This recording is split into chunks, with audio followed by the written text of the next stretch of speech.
sejahtera dalam kasih Tuhan Yesus Kristus luar biasa. Amin. Saya menikmati hadirat Tuhan dengan luar biasa dan saya percaya kita pun sudah dilawat oleh Tuhan. Amin, saudara. Mari kita perhatikan Yeremia pasal 31. Yeremia pasal 31, saudara. Pasal 31 ayat 1. Saya ingin kita memperhatikan janji perikop ini, saudara. Ditulis dengan judul Perjanjian Baru. Ini ayat 1 sampai 40, saudara. Panjang kali kapan makannya nih, saudara. Jadi, tapi kita akan lihat poin-poinnya saja. Ya, pertama kita akan perhatikan dalam Yeremia 31 ayat 1 sampai 6, ya. Judulnya itu Perjanjian Baru. Walaupun ini di Perjanjian Lama, saudara, tapi itu sudah tulis Perjanjian Baru. Mari kita perhatikan, pada waktu itu demikianlah firman Tuhan, aku akan menjadi Allah segala kaum keluarga Israel dan mereka akan menjadi umatku. Beginilah firman Tuhan, ia mendapat kasih karunia di padang gurun, yaitu bangsa yang terluput dari pedang itu. Israel berjalan mencari istirahat bagi dirinya.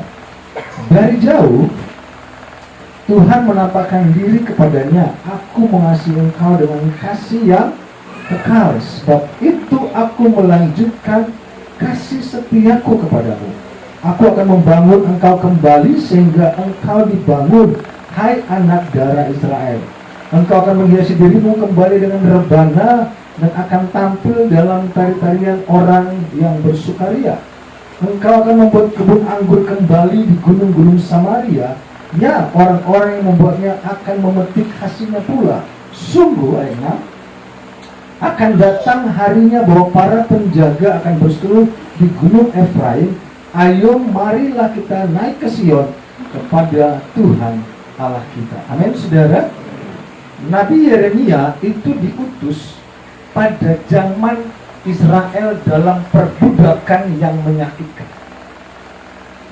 Zaman itu suara Tuhan hanya datang kepada Nabi Yeremia. Zaman itu Tuhan hanya berbicara melalui Nabi. Tidak kebetulan memang Nabi Yeremia memang ditetapkan ada pada masa penderitaan perbudakan yang betul-betul menyakitkan waktu itu. Makanya seorang hamba Tuhan pernah katakan, pada masanya itu ada orangnya, pada orang itu ada masanya, gitu. Jadi memang Tuhan sudah tetapkan dalam keadaan seperti ini, memang masanya seperti ini, orangnya seperti ini. Pada keadaan seperti itu, seperti itu, orangnya Tuhan tahu, saudara, ya. Sehingga hal ini menjadi perhatian bahwa yang Nabi Yeremia melakukan mengikat sebuah perjanjian baru.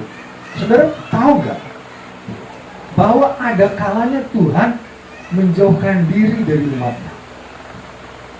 Jadi Tuhan itu punya sikap di zaman perjanjian lama, bahwa Tuhan punya sikap bisa ngambek luar biasa, saudara.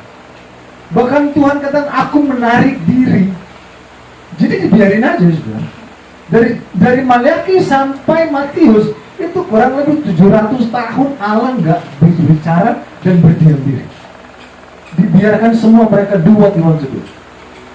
Tuhan berdiam diri, Tuhan nggak mau ganggu, Tuhan nggak mau ikut campur urusan mereka.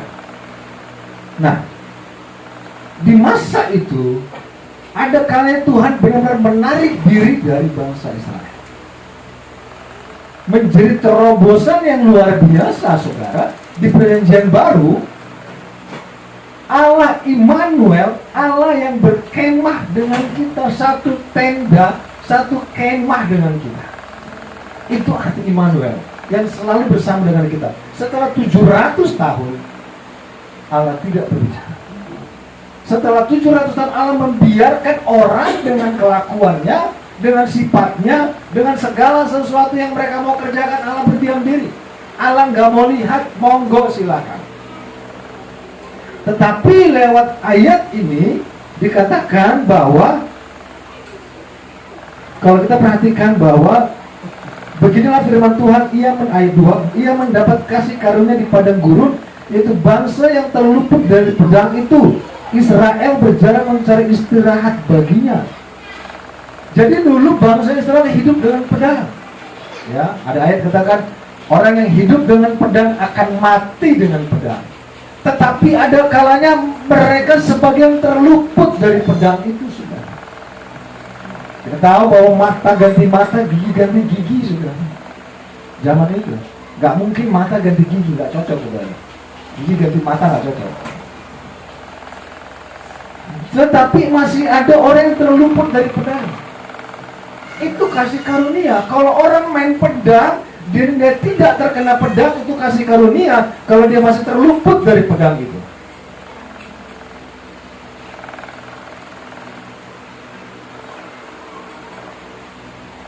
Sama dengan tentara, saudara. Tentara boleh kalau perang mereka main senjata, banyak tentara mati dengan senjata. Agak jarang tentara perang, saudara, selalu megang senjata, matinya main layangan. Itu jarang sekali, saudara. Tetapi ini mereka yang terluput dari pedang itu sedang mencari tempat istirahat baginya. Sudah selesai dengan mainan gitu, nggak main pedang lagi. Mereka yang terluput sedang mencari tempat istirahat. Itu di zaman bangsa Israel. Ayat 3, dari jauh Tuhan menampakkan diri kepadanya. Ada kalanya Tuhan sudah nggak ngambek lagi, saudara. Ada kali Tuhan sudah nggak marah lagi. Ada termin waktu Tuhan sudah ingin kembali mengasihi umatnya, mencintai kekasihnya, mencintai biji matanya. Ternyata nggak selamanya Tuhan itu marah, saudara. Saya kemarin baca ada di media sosial, saudara, suami istri, saudara, itu nggak ngomong 20 tahun di Jepang, saudara. Aneh nih. Tapi punya anak 3, hidup serumah, hidup senyaman. 20 tahun gak ngomong di Jepang. Saya garuk-garuk, saudara. Ini hubungan badannya gimana, saudara? Pakai ini apa gimana? Isyarat apa gimana? Maaf, saudara. Ceplosan ini gimana? Akhirnya Tuhan kembali. Ayat 3, dari jauh Tuhan menampakkan diri kepadanya. Aku mengasihi engkau dengan kasih yang kekal, sebab itu aku ngapain? Melanjutkan kasih setiaku kepadamu. Jadi Tuhan walaupun pada waktu termin tertentu mengundurkan diri atau dia gak mau melihat umatnya, membiarkan umatnya main pedang, membiarkan umatnya berdarah-darah, membiarkan umatnya melakukan apa yang lu mau kerjakan, kerjakan. Tetapi satu kali Tuhan kembali katakan, aku mendapatkan dari jauh Tuhan menampakkan diri kepadanya, aku mengasihi engkau dengan kasih yang kekal. Sebab itu aku melanjutkan kasih setiaku kepadamu. Aku akan membangun engkau kembali, sehingga engkau dibangun, hai anak darah Israel, hai gereja Tuhan, hai umat Tuhan. Engkau akan dibangun kembali. Engkau akan menghiasi dirimu kembali dengan rebana, dan akan tampil dalam tarian-tarian orang yang bersukaria. Akan kembali ada sukacita, akan kembali ada sorak-sorai, akan kembali ada kemenangan dan syukur, saudara. Amin. Engkau akan membuat kebun anggur kembali di gunung-gunung Samaria, yang orang-orang yang buahnya akan memetik hasilnya pula. Akan menjadi berkat, saudara. Amin. Baik kepada lingkungan, kepada orang Samaria yang tidak kenal Tuhan. Orang akan heran, tuh orang kok aneh gitu loh. Dulu tuh orang kemana-mana boyang pedang, saudara, kecuali di Aceh. Di Aceh, saudara, zaman dulu orang bawa rencong. Rencong kanan kiri, masuk Medan dompet hilang juga, saudara. Itu beda. Makanya jangan masuk Medan. Merantau ke Medan, rencong kanan kiri, pas mau bayar luar, dompet hilang juga, saudara. Dia akan menjadi berkat bagi orang Samaria. Orang akan terheran-heran, kok bisa itu orang bisa berubah. Sungguh aku datang, ayat 6. Sungguh akan datang harinya bahwa para penjaga akan berseru di gunung Efraim. Ayo marilah kita naik ke Sion kepada Tuhan Allah kita. Bahkan orang itu, saudara, firman Tuhan katakan, bangsa itu akan menjadi teladan, jadi orang mau ibadah. Mari ke gunung Sion, katanya, saudara. Menjadi bangsa yang memotivasi orang lain, yang memotivasi orang Samaria, yang memotivasi orang Yudea, bahkan seluruh Yunani. mereka, bangsa ini akan menjadi motivasi bagi bangsa lain untuk beribadah kepada Tuhan. Amin. Makanya kalau Bapak Yohanes Markus datang ibadah ke gereja, malu yang muda, saudara. Amin. Malu yang masih kekar gitu, saudara. Gak ke gereja. Mari naik ke Sion. Mari kita lanjut, saudara, dalam ayat selanjutnya. Kita loncat ke ayat 16 dan 17, saudara. Beginilah firman Tuhan, cegahlah suaramu dari menangis dan matamu dari mencucurkan air mata, sebab untuk jerih payahmu ada ganjaran. Demikianlah firman Tuhan, mereka akan kembali dari negeri musuh. Masih ada harapan untuk hari depanmu. Demikianlah firman Tuhan, anak-anak akan kembali ke daerah mereka. Jadi dikala Tuhan berkenan, Tuhan melanjutkan kasih setianya, dikala Tuhan memulihkan, dikala Tuhan ambil alih, saudara, dikatakan apa? Bahwa jangan menangis lagi, sebab untuk jerih payahmu ada ganjaran. Untuk jerih payahmu Tuhan akan melihat besar kecil, cepat atau lambat, saudara, akan kembali dari sistem musuh, saudara. Negeri musuh, sistem yang dipikirkan bahwa ini adalah sistem yang dibentuk. Saudara, kalau saudara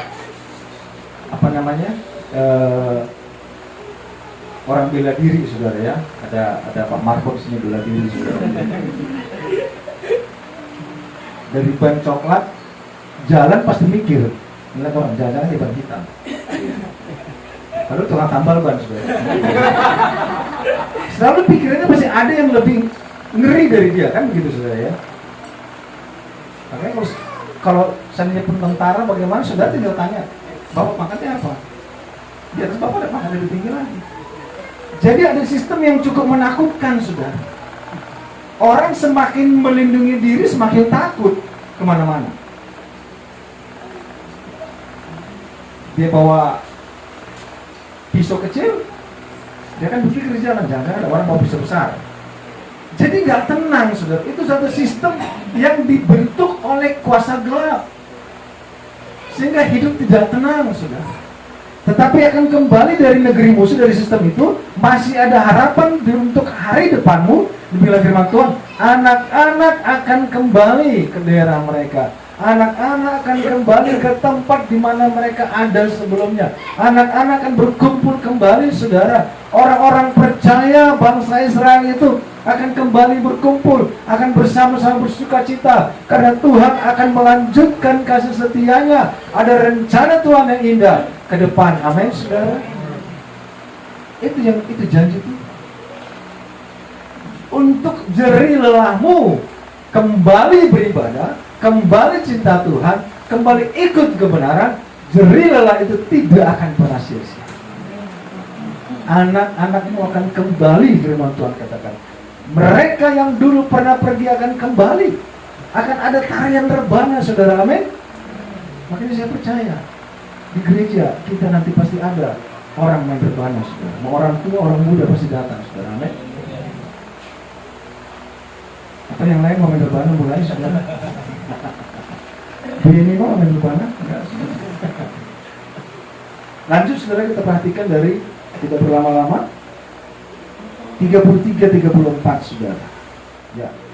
Tetapi beginilah perjanjian yang kuadakan dengan kaum Israel sesudah waktu itu. Demikianlah firman Tuhan. Aku akan menaruh Tauratku atau firmanku dalam batin mereka dan menuliskannya dalam hati mereka. Maka aku akan menjadi Allah mereka. Catat, tidak ada Allah lain. Dan mereka akan menjadi umatku. 34. Dan tidak usah lagi orang mengajar sesamanya atau mengajar saudaranya dengan mengatakan, ya, kenallah Tuhan, sebab mereka semua besar kecil akan mengenal aku. Demikianlah firman Tuhan. Sebab apa? Aku akan mengampuni kesalahan mereka dan tidak lagi mengingat dosa mereka. Amin, saudara. Ini janji Tuhan bahwa perjanjian dengan bangsa Israel itu Tuhan akan taruh Taurat firman-Nya dalam hati mereka. Dan aku akan menjadi Allah mereka. Mungkin kita lama mengingatkan Bapak kita ini, ayo. Tetapi firman Tuhan kata, udah jangan diomongin lagi. Aku sendiri akan menaruh firman-Ku di hati mereka. Amin. Dan apa kata saudara? Dan sebab aku akan mengampuni kesalahan mereka dan tidak lagi mengingat dosa mereka. Amin saudara. Ini Tuhan.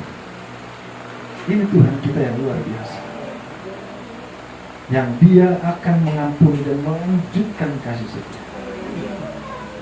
Dan tidak lagi mengingat dosa dan kesalahan. Kalau Tuhan sudah tidak ingat lagi dosa dan kesalahan kita, ngapain kita ingat-ingat lagi? Kan itu jadi aneh, saudara. Kalau Tuhan katakan, aku tidak ingat dosa lagi, aku mengampuni mereka, sudah selesai, sudah tuntas, mari kita pun tidak lagi mengingat dosa itu. Tapi kalau di luar kadang bukan dosa yang diingat, saudara, utang. Itu orang jalan, dia pernah utang ceban sama kita, ya. Ceban belum dibayar gitu. Tetapi kalau Tuhan sudah katakan, aku tidak akan lagi mengingat dosa mereka, aku sudah mengampuni mereka, itu murni, saudara. Kita menjadi ciptaan baru. Makanya kita perhatikan, saudara, dalam 2 Korintus pasal 5.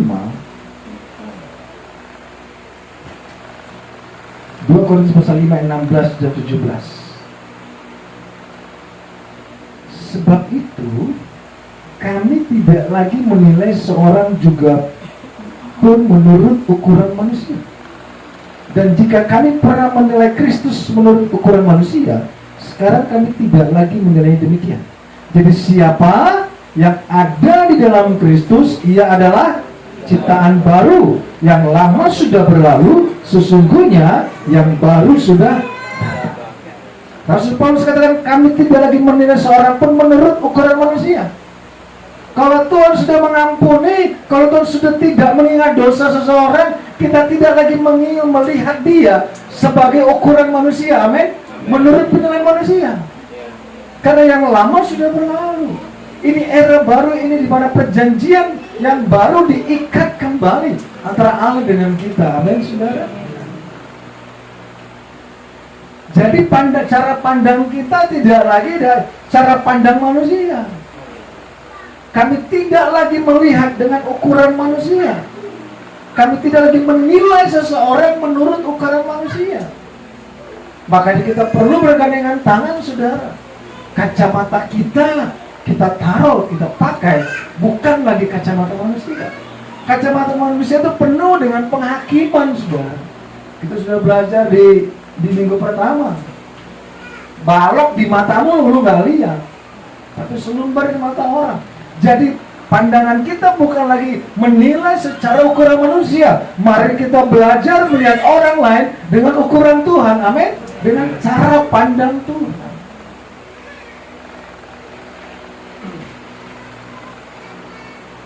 Ini luar biasa, saudara. Jadi siapa yang ada di dalam Kristus, ia adalah ciptaan baru. Yang lama sudah berlalu, sesungguhnya yang baru sudah dalam kehidupan yang baru. Perjalanan bersama dengan Tuhan, pengalaman baru bersama dengan Tuhan. Saya percaya di tempat ini akan terus ada pujian untuk Tuhan. Amin, saudara. Mungkin dulu tempat ini sering dinyanyikan lagu-lagu Ambon, saudara. Atau lagu perjuangan, saudara. Perjuangan partai mungkin. Tapi di tempat ini biarlah pujian dinaikkan kepada Tuhan. Amin. Cara pandang, cara nilai kita tidak lagi menilai seperti manusia menilai, tetapi benar-benar seperti Tuhan menilai. Saya pun belajar demikian, saudara. Saya sangat rindu memandang kita semua, teman-teman yang ada, jemaat yang ada, cara pandang Tuhan. Dan saya berharap juga kita semua memandang kami sebagai gembala dengan cara pandang Tuhan. Amin. Karena memang harus diakui, manusia itu sangat senang dengan praduga gitu. Ya kan? Kalau ada orang WA, ini WA-nya baik banget ini, apa kabar? Semuanya dalam hati, mau minta 100 ini. Kita udah curiga, ini kalau minta 100 ini. Tetapi saudara, mari kita mulai hilangkan cara pandang penuh curiga. Kita memandang orang itu, saudara-saudara kita, teman kita nggak berpandangan jelek gitu, saudara. Mari kita memandang mereka begitu positif. Bagaimana cara pandang Tuhan kepada kita semua. Amin. Itu yang Tuhan mau, supaya kita saling mengerti dan kita bisa saling menguatkan, supaya kita bisa tulus saling mengasihi. Aku melanjutkan kasih setia firman Tuhan katakan, dari jauh Tuhan menamakan diri. Ada perjanjian baru yang Tuhan siapkan. Sekalipun ini perjanjian lama, saudara, tetapi ada termin Tuhan ingin mengikatkan perjanjian baru dengan umatnya. Satu ikatan yang tidak akan pernah putus. Saudara perhatikan pada saat Yesus disalib, agak kurang jelas juga, saudara. Yang sebelah kanan, sebelah kiri yang bertobat, kita kurang paham juga. Ya, sekali lagi nanti kita tanya Tuhan kalau itu saudara. Soalnya sebelah mana? Kanan apa kiri? Gitu, saudara. Tetapi saudara, saya mau coba kita bayangkan, orang itu pada saat ada di surga pasti didata sama malaikat, ya, didata sama malaikat, bukan bidadari, sorry, tidak, saudara, malaikat yang data. Mungkin malaikat akan tanya, lu baru mati bro, lu kan penjahat, ngapain lu di sini? Mulai ditanya sama malaikat, kamu tahu nggak 10 berita Allah? Nggak tahu. Kamu tahu nggak Taurat? Nggak tahu. Kamu tahu nggak ini semua? Nggak tahu. Terus kenapa lu ada di sini? Ilustrasi, saudara, dia akan tunjuk kepada orang di sebelah sana. Mungkin Yesus lagi ngobrol sama Musa dan Elia. Dia cuma bisa bilang, katakan, orang itu yang bawa saya ke sini. Amin, saudara. Cara pandang orang seakan-akan lu kan penjahit bro, gitu loh. Lu kan penjahat bro, kenapa lu dari sini? Tetapi kalau orang yang disalib itu katakan, tuh orang yang bawa saya ke sini, tuh orang yang izinkan saya masuk sini, tuh orang yang bawa saya ke surga. Yang mana orang itu orang? Yang gondrong? Oh bukan, saudara. Tuh orang Yesus yang bawa saya. Kita sama-sama disalib. Sekalipun ini orang nggak tahu apa-apa tentang firman Tuhan, nggak tahu apa-apa tentang kebenaran, nggak tahu apa-apa tentang apapun juga, tetapi kalau sudah Yesus yang bawa, kita akan masuk dalam kedamaian kekal. Amin, saudara. Mungkin satu kompi malaikat akan bingung sama ini orang. Lu terakhir hidup penjahat, tapi kenapa kamu ada di sini? Itu karena kasih Tuhan. Amin. Karena ada perjanjian baru yang Allah ikatkan dengan engkau dan saya. Jadi kita tidak perlu pandang sebagai pandangan manusia. Kita akan berpikir tuh orang kok bisa ya masuk surga. Dua bapak kami aja nggak tahu gitu, saudara. Kalau memang Tuhan yang tetapkan, ya Tuhan yang atur. Amin, saudara. Sehingga cara pandang kita harus cara pandang Tuhan. Ayat terakhir, saudara, Galatia 6 ayat 15 dan 16. Galatia 6 ayat 15 sampai 16. Dikatakan, saudara, sebab bersunat atau tidak bersunat tidak ada artinya. Oh, nggak ada artinya? Oh, nggak ada artinya. Tetapi menjadi ciptaan baru, itulah yang ada artinya. Amin, saudara. Di surga nggak ditanya, saudara. Mana potongan kulitnya? Nggak ada, saudara, nggak ditanya, saudara. Dan semua orang yang memberi dirinya dipimpin oleh patokan itu, patokan apa? Ciptaan baru. Turunlah kiranya damai sejahtera dan rahmat atas mereka dan atas Israel milik Allah. Amin. Damai sejahtera Allah janjikan kepada mereka yang menjadi ciptaan baru, hubungan yang baru, cara hidup yang baru. Tuhan katakan damai sejahtera Allah dan rahmat atas mereka dan atas Israel, engkau dan saya. Ini luar biasa, saudara. Mari kita saya bergandengan tangan, saling mendukung, saling mendoakan. Cara pandang kita tidak lagi cara pandang manusia, tidak lagi cara pandang dunia. Mungkin kita sering curiga dengan orang lain. Mungkin kita pikir, aduh, ini pasti cari gara-gara, ini pasti bikin masalah, ini pasti ngerepotin gue gitu. Tapi tidak. Jerih lelahmu tidak akan sia-sia. Amin, saudara.